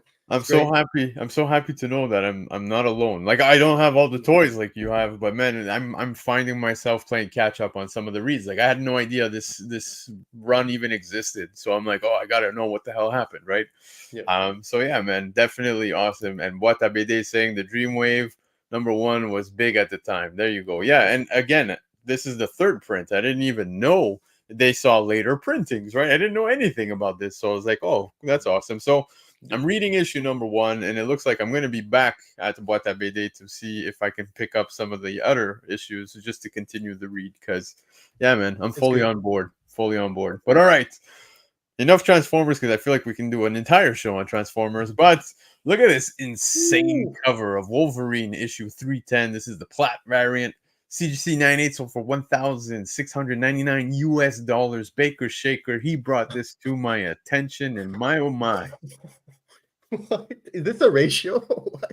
I don't think so because I was looking online to see if it was a ratio, and I'm normally even when you go on eBay, right, it'll say like 1 in 50, 1 in 25. I was doing my homework. I was checking, League of Comic Geeks. I was checking absolutely everything. This is not a ratio to my knowledge. This is just a variant so far from what I've seen. If I'm wrong, guys, correct me. I did my homework, but I don't know if I did the full homework and got 100%. That's a gorgeous variant. Honestly, like Platt's very underrated. Back then he had a huge following. People would like there were people who swore by him. Like they would fight you. They'd be like, he's up there with McFarlane. Like he had rabid supporters.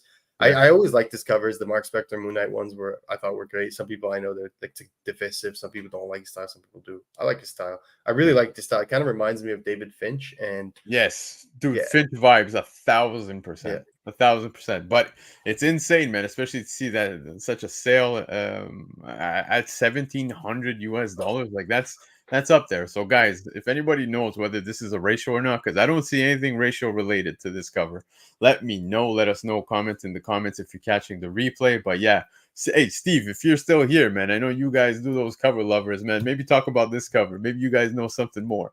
Platt art is very rare. That Mhm. could be also what it is. Maybe it's a scarcity thing, but regardless, it's such a beautiful cover. Absolutely gorgeous. All right. Well, Shiki, that's where we're ending the market report for tonight.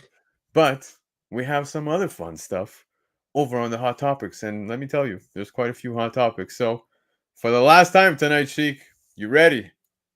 Let's go, baby. All right.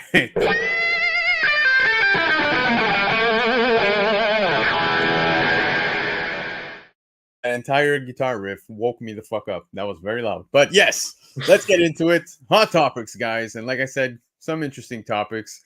If you're a fan of, an old movie by a certain Brandon Lee, well, I'm curious to see what you guys are going to think as we get into the hot topics. But to kick it off, we're going to start with some DC news. That's right. DC Studios is reportedly developing a Jurassic League feature film with James Gunn set to produce. Now, Jurassic League, dude, I picked up the run. I enjoyed it. I even just recently picked up the second print of issue 1 where they're all facing off, kind of looking like Marvel versus Capcom style, Street Fighter style cover, which is pretty awesome. But here we are talking this. This is pretty cool.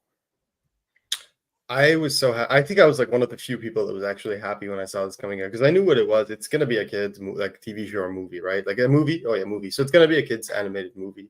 I love this book, like you, man. Like the fucking fourth cover had like the Green Lantern like suplexing like some dude like on the cover. Come on, man. Like come on, this is a great series. It was a ton of fun, and I'm personally like I like when both Marvel and DC do these like fun, stupid minis that have nothing to do with anything, like DC Mech, and Marvel had the Mech version as well. And Yeah, sometimes it's fun to have fun. I'm the kind of guy like I still like I love cartoons. I really like it's a big part of me growing same. up. Yeah, so I still buy like Scooby Doo like every single month. I buy Looney Tunes every single month. Like I buy those kids books. I love reading. I would buy Simpsons if it was still going. I buy Sonic. So like I really enjoy this kind of stuff. I love Daniel Warren Johnson. It was easy buy for me. So even if he wasn't doing the art, and yeah, man, the second print that was a great cover. The second print here, like I don't know if people know this. I'm sure like this, a lot of you guys are super smart, savvy, so you probably do. But because it's DC, maybe some people don't know. But the second print has a 1 in 25 foil, and it's like ultra rare because nobody like who bought 25 copies of the second print to get Yeah. that, like right, like so. I'm just like, if you find that, it's like I've seen it like listed for 200 plus Canadian. Like it might be Wow. worth picking up. Yeah, it's crazy. Wow, I didn't know it was that high up there on the scale. Now I'm gonna go check. Maybe who knows? Maybe next week it's the comic sheik shaker. But yeah, man, no, I'm excited about this, and of course, kind of what Katie's saying is cartoons are life. Yes, 100%. But I just think this is such an awesome combination, right? Where we get such a DC characters and obviously dinosaurs and so forth. It was just a fun read, and I think it would be just as fun when brought to the big screen. So Yeah. I'm pumped. I think this is awesome news. I know some people are probably looking at this as what the And fuck. then Marvel copied them, by the way. They did the Spider Robot, Spider Rex, whatever it's called. And you know what? I loved it. Yeah, Like I didn't care. yeah, it was good. It was good. That issue was brutal though. Like when you find out that Spider Rex, like his origin, how he like killed those like babies, I was like, man, that's dark. I'm like, what the fuck? Yeah. But I loved it, man. I can't wait for this, honestly. Yeah. Same, man. Sam L's in the house, man. Sam, appreciate you being here. And of course, we got Audi in the house. So appreciate both of you guys swinging in for some of the hot topics. Feel free to catch the replay at any point. But we're going to move on and talk some other news because, yes, not just that came out of DC's news this week, but we had James Gunn saying he was overjoyed to be announcing the start of principal photography on Superman today. February 29, that's right, which just so happens to be coincidentally and unplanned Superman's birthday. Now, lots of talk. In fact, there was even a picture going around. I don't know if you saw it, where he was like wearing a costume, but that was pretty much fake. Like it was, there was even like the cameraman looked photoshopped as hell. I was even telling, I think I was telling Chiapet in a chat where I was like, if you look at the photo, the guy looks like he's visiting a nude beach and he should not be taking the photo. Like it doesn't, it was not fitting. But regardless, lots of talk, lots of excitement. First off, the casting announcement, which we spoke about last week on the show. Dude, the casting is spot on. Like I love everything so far about casting. Now, the symbol. This seems to be the big talk. And people feel a certain way, but maybe they're just not fully informed about the symbol, right? Dude, they're gonna forget about it the moment the movie comes out. This is such like trivial bullshit. It's because people don't have better things to talk about, and because that's the only thing they've shown of the movie. Like you go back in time, the same thing happened with Man of Steel and Henry Cavill, and that symbol wasn't exactly like the best. Like it over time, people associated with Snyder, so they've grown to like him more, especially the Snyder people. But Yeah. it's not like the Man of Steel logo looks incredible. Like it's just a messy fat S, right? Yep. I like this one a lot. It's a good mix of old and new, and Kingdom Come is iconic. It looks fresh, Exactly. like this. It looks modern, like modern for the 2020s. It look like it fits, but it also has that classic feeling to it. And I trust James Gunn. I really do. Like I can't tell you how happy I was when I saw who was going to be in this movie, because those are all characters I think I've told you guys before, like Guy Gardner, Metamorpho. Like I love Metamorpho. I have the first appearance of Metamorpho. I have all the keys of Metamorpho. Big character. I love. And Kendra Saunders, like Hawkgirl. The Authority stuff, I don't know how to feel about that because it feels weird, like going into that really hard. It's Wildstorm and everything. But I don't know. I have a lot of faith. And I think I can't tell you, it's not just important that, not just for DC, like to nail this movie, it goes without saying, but I genuinely believe, like not just for the culture as well, but for mankind, like I cannot stress to you how important it is that we get a good Superman movie, because Of I think course. people need that. I think we've gone too much down the rabbit hole of like the dark archetype of Superman with like Homelander, Yeah. Omni-Man, all those guys. We need people to believe that like there can be characters like Superman again, and we need them to believe like they need to buy into it. Like it's not just the idea of Superman; it's just like this character is fucking iconic. Like whether you want to believe it or not, like Yeah. it's the truth. This character had parades back in the day. They would do parades for this character. Like Yep. this is like the biggest character in comics. So I need it for me. We've had a renaissance in the comics the past like 2 years, I would say, with all the amazing Superman stories. It's still going now. You got like Williamson on Superman, friggin' Jason Aaron doing an Yes. amazing little Action Comics run, and we have like hopefully Mark Waid doing World's Finest, but hopefully maybe Action Comics in the future. But I can't stress to you how important it is for the culture and for like for mankind that this movie be good. Okay, people need Superman. Okay, so like please, I need this to be good. I have a lot of faith, and just seeing James Gunn, like yeah, with the knowledge, the February 29, the logo, everything, I have a lot of faith. I really think they'll nail this. And that's something that is very important as well, is that James Gunn does acknowledge these things, and like you said, the knowledge of it being Superman's birthday and just those little things, it does show that he's got a passion for working on these projects, which is awesome. Now, another thing that people brought up is that it's no longer Superman Legacy, right? It's Superman. Now, one, I kind of feel bad for everybody that was speculating prior. Some people even picking up that Superman All Star there. Remember the cover, Mhm. based off of the ads that were going around. But regardless, it doesn't change anything for me, man. I'm happy. Yes, you remember when Iron Man came out? It was called Iron Man. You remember when Thor came out? It was called Thor. It's Superman. It's okay. I'm happy about that too. Yeah, and let me tell you guys something. Here's like a I'll give you some free like spec. Look, I know a lot about Superman, a lot. Okay, not as much as freaking Magan or Mark Wade, but I know a lot about Superman. There's no key for Superman that you can really get. Okay, they're all Yeah, way in the 40s and 50s, and they're very expensive. Okay, some of the most expensive books. If you want this good Superman keys, my advice is go look at the newer villains. That's the only way. Like Parasite 2, even first Parasite, still pretty cheap, like Silver Age Parasite, things like that. Look at that. But like if you're trying to get like actual Superman, yeah, just don't bother. no, They're all expensive. All his villains appeared in the Golden Age for the most part. So it's yep. like just don't. It's not even like there's no real Superman book you can go after. That's why I was thinking like, what are people gonna spec on? Like you're better off getting all the other characters in this movie. So Yeah, yeah. exactly, 100%. But there's Get Lady absolutely Brainiac or Brainiac Queen. Sorry, get that. Like that'll probably pop soon. So get that. yeah, that's fair. Brainiac, yeah. But yeah, man. So I'm excited. I'm excited to see more stuff unfold, more news. They're pumped, and their excitement is rubbing off on us because it's obviously making us Look, that look, much look, more excited. look, Yeah. look, look.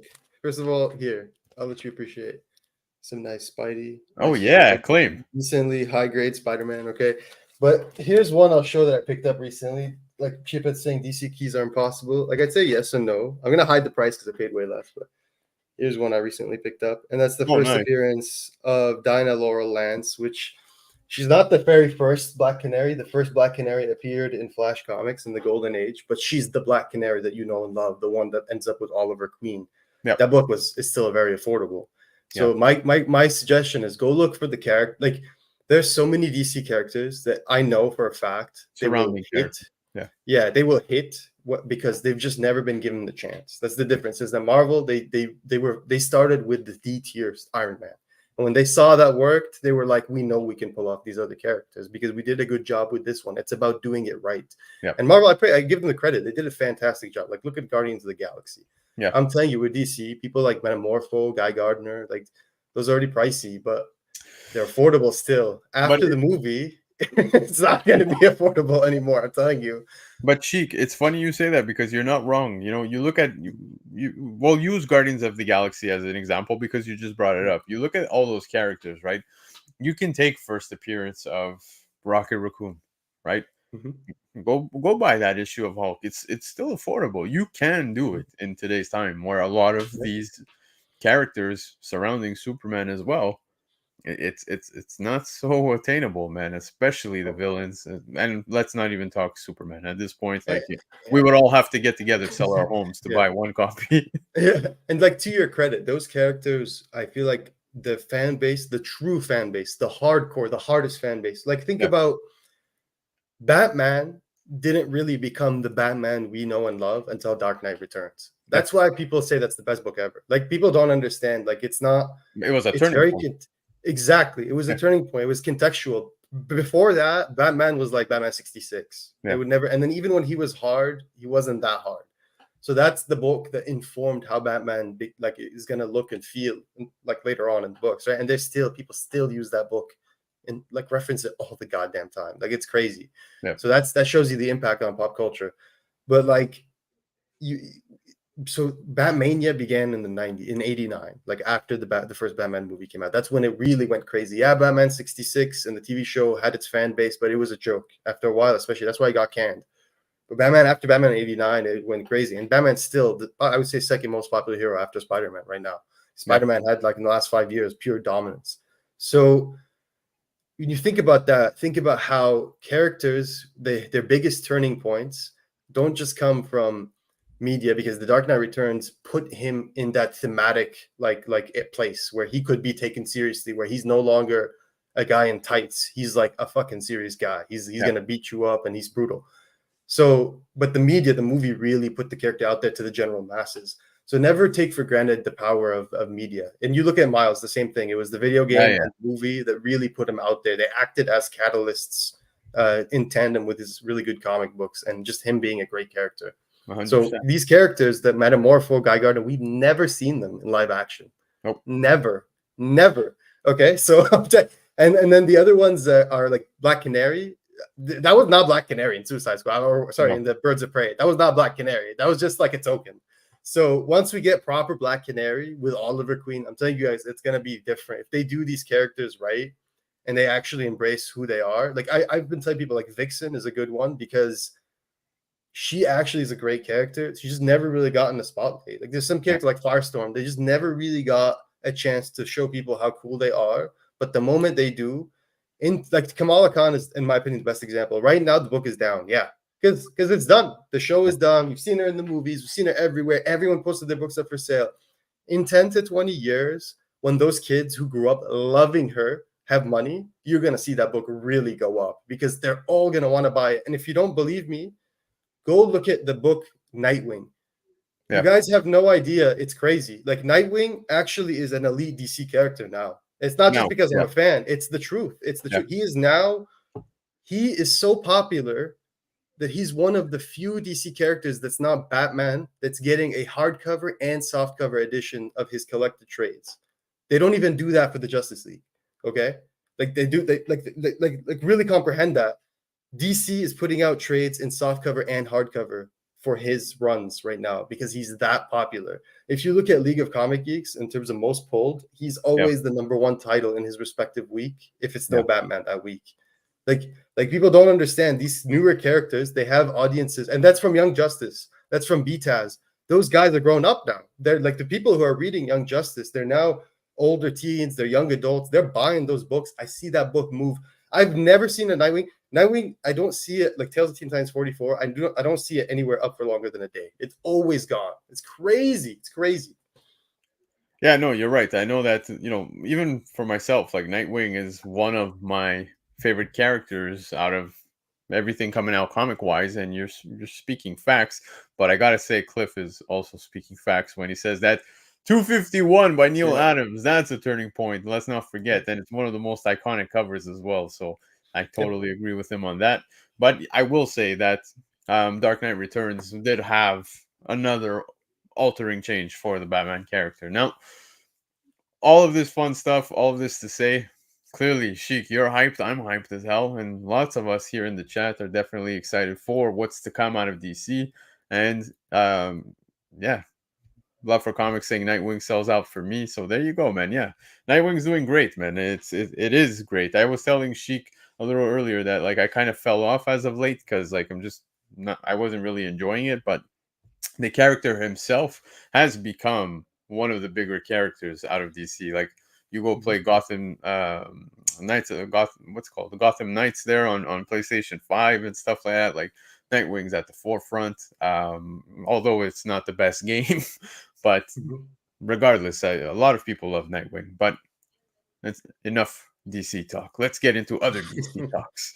And this DC talk is another casting. That's right. Dude, I Wendell love this Pierce. cast. I Yeah, love it. man. Yeah. Cast as Perry White in DCU's Superman movie. Look, guys, I don't want to hear about the nonsense when it comes to race swaps and this swaps and that swap. I think this is a good casting. I think he's got the chops to play this character. Um, I'm all for this, man. I mean, the last Perry was also black. It was Lawrence Fishburne. So Yeah, it's just like, you exactly. know what I mean? Like, who cares? Like, I love this act. I love Wendell Pierce. I've seen him in quite a few things. Last thing I can really think of was Suits. He played like one of the main characters in Suits. He played Rachel's dad, and I think he's a fantastic actor, and I think it's such a good cast. So Yeah. Leperos wants you to stop. Just stop. yeah, Too much good fair space. enough. But no, yeah, you are on the ball with all of that, man. And yeah, back to Wendell Pierce, dude. I'm excited. Let's go, man. I'm ready to start seeing all of this come together. Yeah, I can't wait. I'm so excited for this movie. Like Marvel's cooking right now, giving us a lot of good shit, and I'm excited there. We've got Dune just coming out, and then around the corner we got all this DC stuff. It's just honestly such a good time working together with the comics. I just hope, like, I always want all comic media to do well. I don't care if I don't like it, like, because for me, a win for comics is a win for all of us that like comics. It helps put everything on the map. So even the Marvel movies that I personally don't like, even I watch most of them. Even Madam Web, which is like I didn't watch it. I was rooting for it. I was like genuinely hoping it would be good because it would be a win for everyone. Sadly, Bro, I don't think Sony knows how to make a good movie about Spider-Man. please, Like please, anymore. Let me clarify that. Yeah. please tell me you guys saw that the love of my life happened to be on Saturday Night Live last night. That's right, Sydney Sweeney, guys. She absolutely roasted Madam Web, where she's like, I'm sure you've seen me in such and such projects and blah blah blah, and then she wraps it up with but I don't think anyone's seen me in Madam Web type thing, like because nobody went to watch it. So pretty funny Dude, that she actually roasted herself on that. I But all was right, begging for her to be Felicia Hardy for oh dude, years. yeah, And I'm so bummed that like she's not, because she's the perfect Black Cat. Like she's literally perfect for that role. But I yeah. digress. Yeah, horror manga is top tier. So many amazing ones. I gotta get into some of that because I completely neglect. All right, let's move on from this. I want to talk. You want to talk horror? I'm gonna talk horror, bro. First thing I thought when I saw this was, what in the Machine Gun Kelly You is this did, shit? what is it with Yeah. like hot topic like looking people in Suicide Squad and the Joker? What is this obsession? I don't know if you pay attention to his left nipple over there, which is on our right hand side. There's like a face with his nipple being the eye. I don't know what's happening. This is. It looks like. Does anybody watch wrestling here? It looks like Dominic Mysterio had a baby with Ben Kelly. It. I'm sorry to get into roasting, guys. I love The Crow, Brandon Lee. It was a movie that I grew up with. Dude, I'm born in '89, man, and when that movie hit, it was a movie that resonated with me. I was a kid. I had no idea Brandon Lee died when I was a kid in the filming that movie. And I later find out, like my cousin tells me, I'm like, no, what are you talking about? Like I don't know what you're talking about. And he's like, no, in real life he's dead. I'm like, holy shit. Stuck with me. Now I've seen so many different Crow movies after that, and they were all shit. There's not one where I can like be like, man, this is a good movie. This here, my first impression, I have zero hope. Like absolutely zero. I I, hope, yeah. I hope they prove me wrong. I hope, but that's all I have is hope because realistically, it's not looking good. Look, I just I have a mini rant right here. I apologize in advance if you like the Suicide Squad, like the original movie with Jared Leto. I hate that movie. I don't use the word hate often. I really don't, like, not when I mean it, but I really hate that movie. And that movie, it always felt to me like whenever I saw the trailer back before it came out, whenever I would see like anything coming out of the movie, images of Joker, anything, it always felt like an advertisement for Hot Topic. Like, I'm not kidding. Like, that movie really felt like that's what they were going for. They were trying to give you an ad for that, like, store. I don't know. Like, that was the aesthetic. And that's how I feel looking at this. It reminds me of Jared Leto. It just doesn't feel like they understand the character. And whenever I look at this, it's like, what are you trying to appeal to, like a younger demographic, like a very specific demographic? Are you appealing to like the goth culture or something? Because like I don't understand. And at the end of the day, like the character becomes a token, right? The character becomes a token. It just becomes a vessel for whatever they're trying to do. It doesn't become the character anymore, and I hate that. So like, yeah, I love The Crow. Like you were saying, like I grew up watching it. My dad, he loved the movie, so he introduced it to me when I was like 12 years old or something, 13 maybe. And yeah, I love the movie. One of my all-time favorite movies, the original. It's fantastic. And the crazy thing is that it still holds up today. It's excellent, truly excellent. I could go back to watch that at any point, and maybe it's because I'm slightly biased because it was one of my favorite movies when I was a kid. But like, and I don't think I should have been watching it as a kid, to be honest with you. The whole it's true. It's intense. It's a very dark movie. Yeah, it is. But it was so good, and it holds to today. And I don't think anything that's come out after that. I remember walking into video stores, man, and picking up copies of whatever version of The Crow had come out afterwards. I completely forgot. I Stairway to Heaven. Okay, yeah, let me give it a whirl. And like 5 minutes in, I'm like, this is trash. Like everything was trash afterwards, and it's looking like that trend is going to continue. I hope that's not the case. But here we have the first look at Bill Skarsgård as the Crow, Eric Draven. He looks Eric fucking Draven. He looks like Dante in the rebooted Devil May Cry. He looks exactly like that. He looks like Dante in DMC. You're spot on, guy. I don't normally roast anything on this show. I don't. I try to always keep a neutral take, or keep it I'll always be honest, but this I can't. I can't digest it. So is what I it feel is. The same way. I really do. I try to be positive, but sometimes you gotta be like, you missed it, guys. You didn't know. And like, if we didn't do that with Sonic, they wouldn't have improved Sonic before the movie exactly. So I'm just saying, sometimes they listen. If they're not too proud, they listen. Okay, so I'm just saying. Let's hope that's the case, man. But yeah, fire it up. Exactly the scene I was thinking about as well when I was like, I don't think I should have been watching. Literally, the opening scene is like a rape scene. So, but all right, let's move on. We're gonna get into a little bit of Marvel talk here, because this is rumor keeps coming and going. Kind of what I was telling you before we started the show. But Marvel Studios and Sony are reportedly planning on including Miles Morales in Spider-Man 4. Now, there's been a lot of rumors about Spider-Man 4 within the last week. I'm seeing this rumor. I'm seeing that they're going to keep a street level and this Kingpin and blah blah blah. And then I'm seeing another rumor where the actor who played Sandman is going to be returning and working on a project possibly with Tobey Maguire. I have no idea what's happening anymore. There's so much Spider-Man rumors, but let's talk just the Miles Morales one for this episode. I'm gonna say it again, although I've said it before. It almost seems inevitable that, first off, I think Tom Holland is here for a short time, for a good time, not a long time. Will I say that Miles takes over afterwards? Who knows? But what I will say is that with everything happening with the Sony Miles Morales animated films, meaning Into the Spider-Verse and so on, I don't see that trilogy ending any other way than Miles Morales hopping into the main timeline. It makes the most sense. Now we know he exists already within the current MCU timeline, where you had the Prowler say, yes, I got, can you untie me from the hood? I got to go pick up my nephew type thing. We know that he's got to be referencing Miles, but Spider-Man 4, I kind of feel like that's a bit too early. Yeah, I don't know. I feel like this relationship is Stockholm syndrome. I feel like they both just like kind of have to work together because of like the scenario. So on the one hand, like Sony did Miles really well in the Spider-Verse and the animated movies. So I feel like on the other hand, like I've kind of just like, when it comes to Spider-Man, like I have a very specific kind of Spider-Man that I like. And I think Toby came the closest. And I think Andrew as Peter also came very close. But I don't think I find like, even though I enjoy Spider-Man in the MCU, like I really do, I find Tom Holland a bit too immature. Like I just don't know what it is. They also look too young for me. Like I want to get to that McFarlane era Spider-Man where they're like a little older, a little sexier, a little like more professional. I think the games did it perfect. Like I think for me, when I play the video games, that's Spider-Man. Like they nailed it. So I want to see that, like that level of Spider-Man.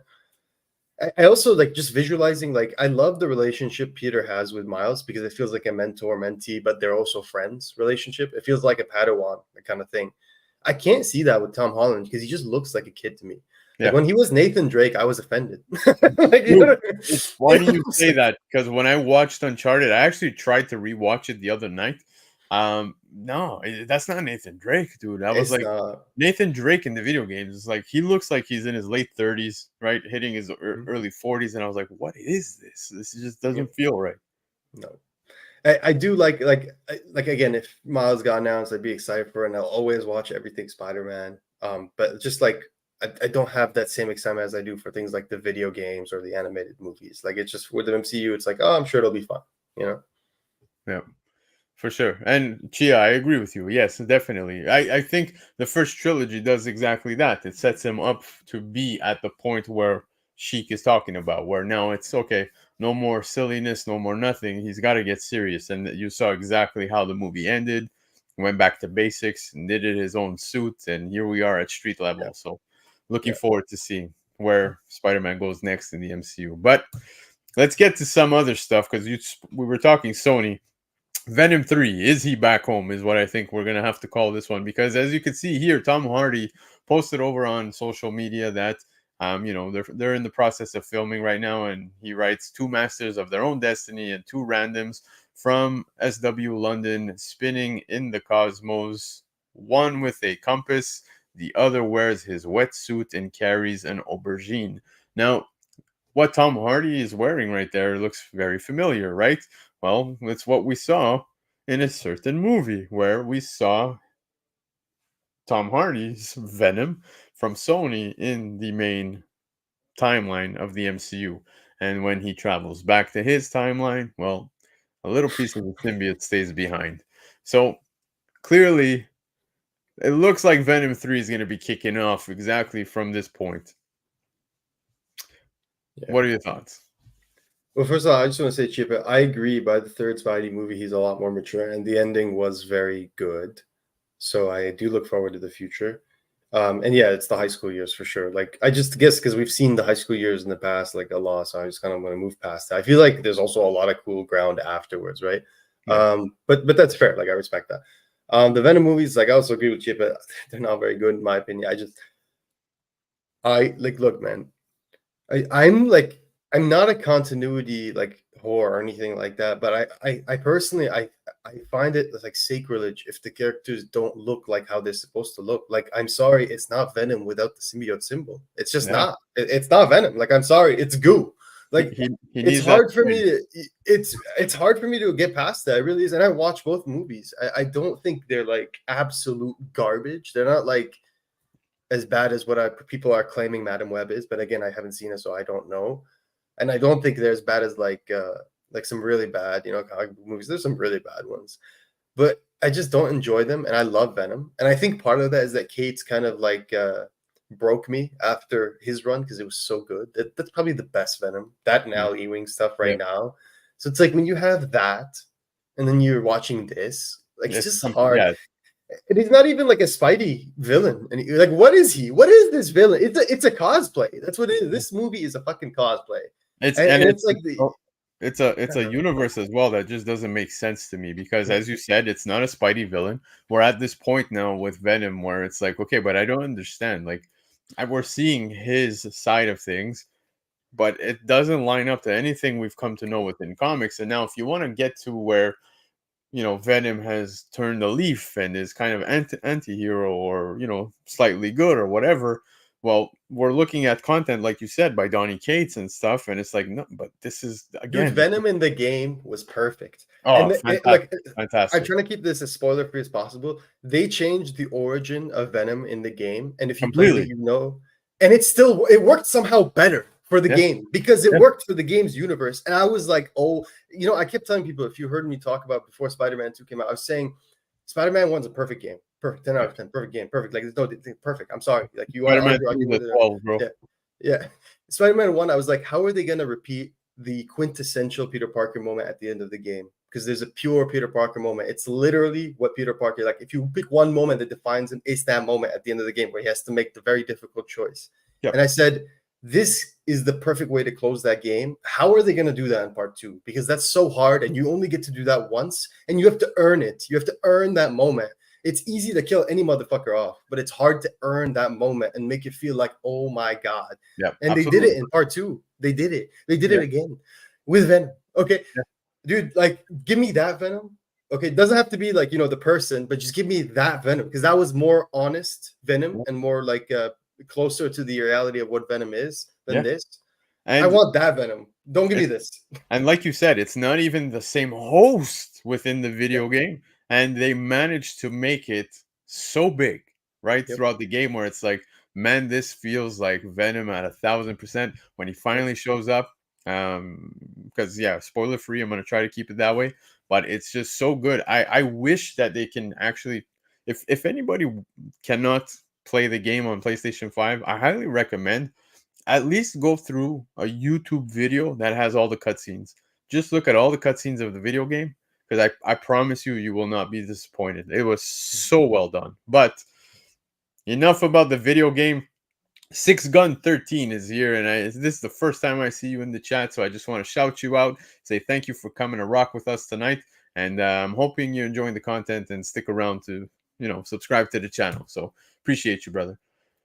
All right, SHEIK, the big one for tonight, actually not comic related, but regardless, we are collectors, and I do collect cards, and I do want to talk about this. So I was telling you a little earlier, guys, I don't know if chat, any of you are card collectors as well, but there was breaking news that Collectors, parent company of PSA, is acquiring Greater SGC. Now, SGC is a grading company for cards and collectibles of such, and we also have PSA, right?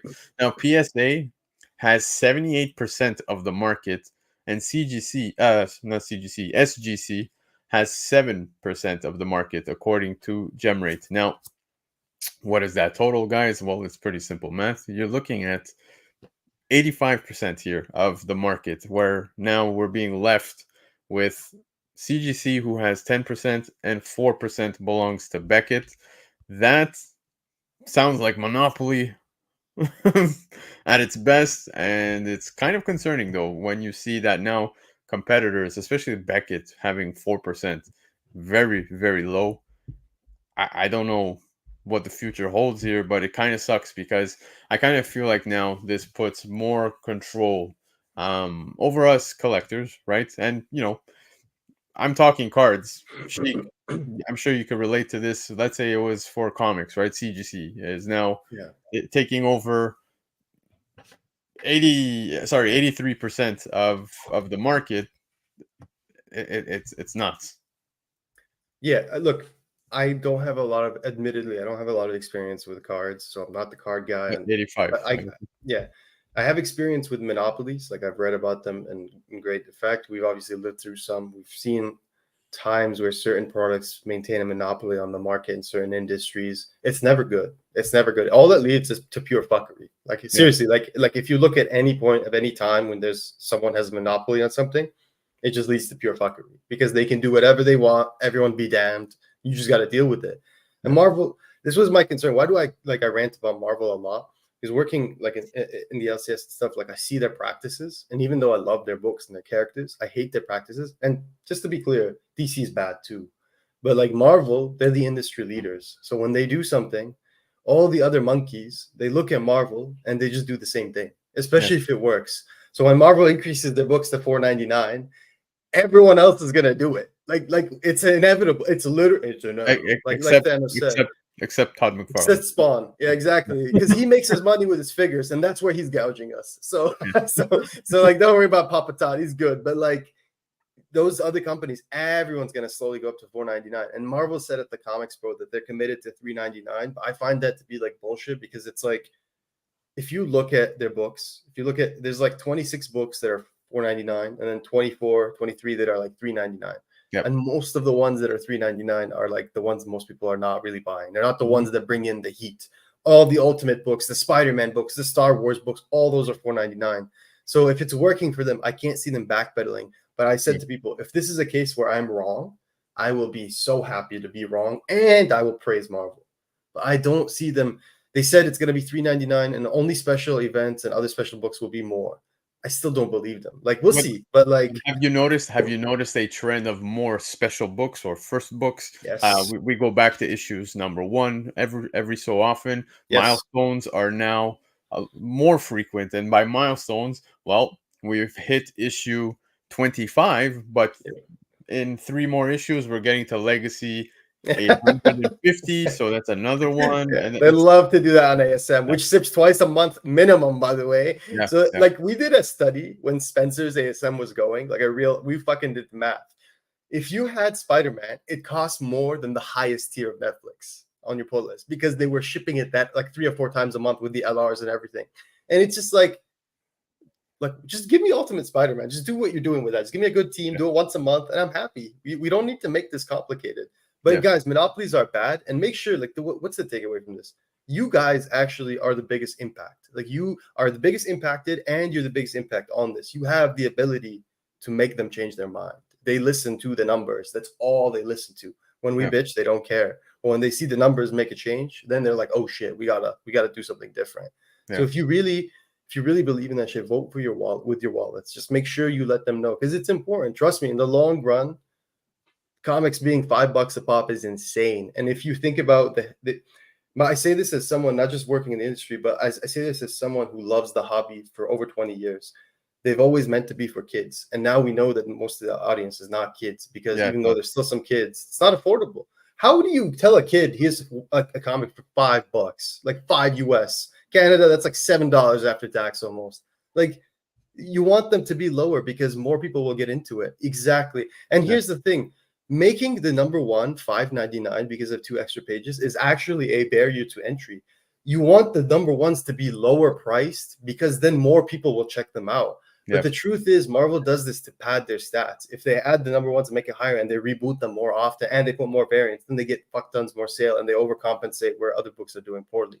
Yep. So just keep that in mind. That's why I'm very critical. And I'm critical of DC doing the same thing. Fuck DC making Batman weekly just to pad their numbers. Like that was horrible. Yep. So it's like, make sure you guys keep that in mind. Like it doesn't matter. Like these companies do not give a fuck about your loyalty.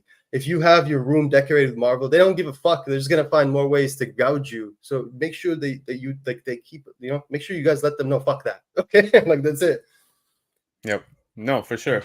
And like you were saying, the monopoly stuff. Well, back to this, it's pretty much the same thing. Where as somebody who likes to collect cards, and I'll be honest with you, I don't send to PSA because for somebody like myself to send to PSA, it's quite expensive, especially up here in Canada.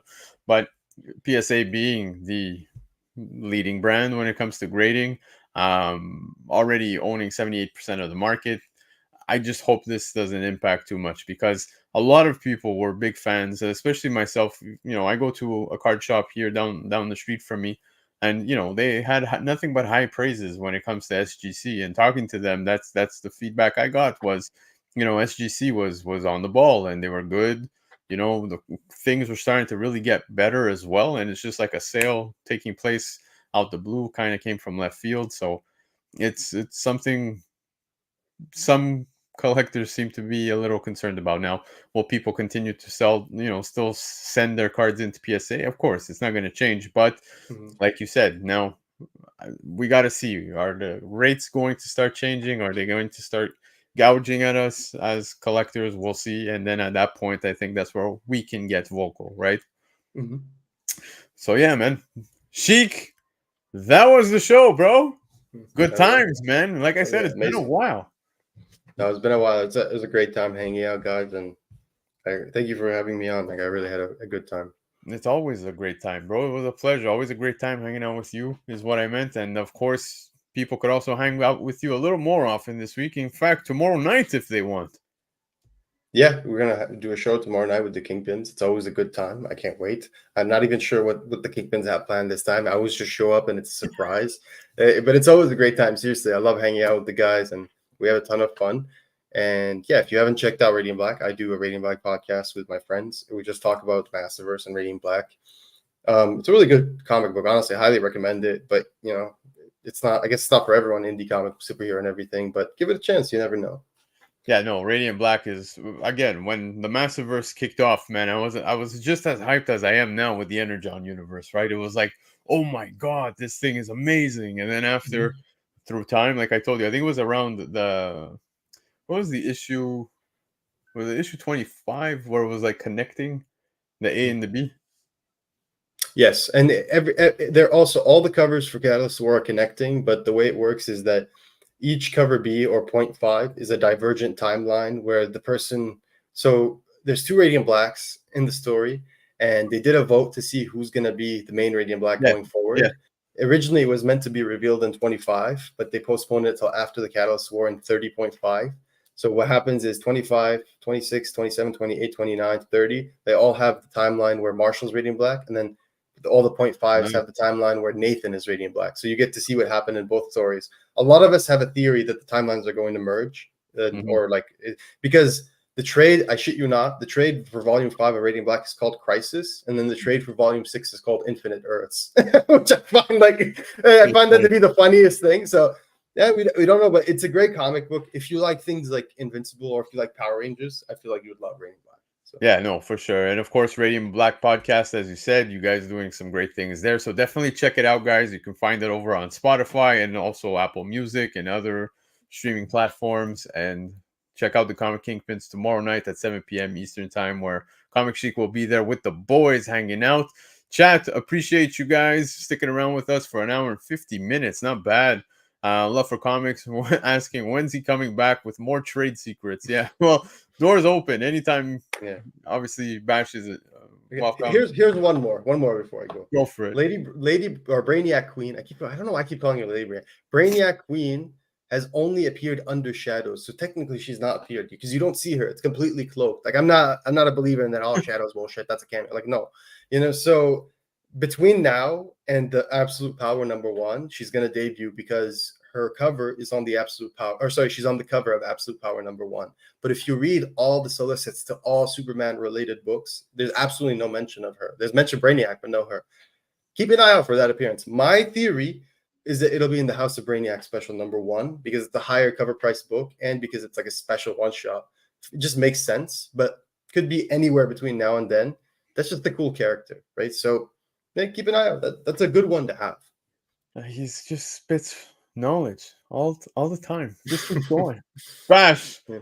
I appreciate you, bro. Chat, appreciate you. All of you catching the replay. Drop a comment below. Hit the like button. Hit the subscribe button because we are on the road to 500 subscribers. We're almost there, guys. So appreciate everybody who's sticking around with us, sticking around with me, and I will definitely be back next Sunday. Now, one thing I want to let you guys, just remind you guys, is that new comic book day videos are dropping every week now. So keep an eye out for that. Definitely going to be dropping a video in collaboration with Left Arrows before new comic book days so that you guys can know before you go, exactly like Cover Price says, which books to be picking up this week. Guys, was a great time. SHEIK was a blast. Love you guys. We'll see you live next Sunday. Adios.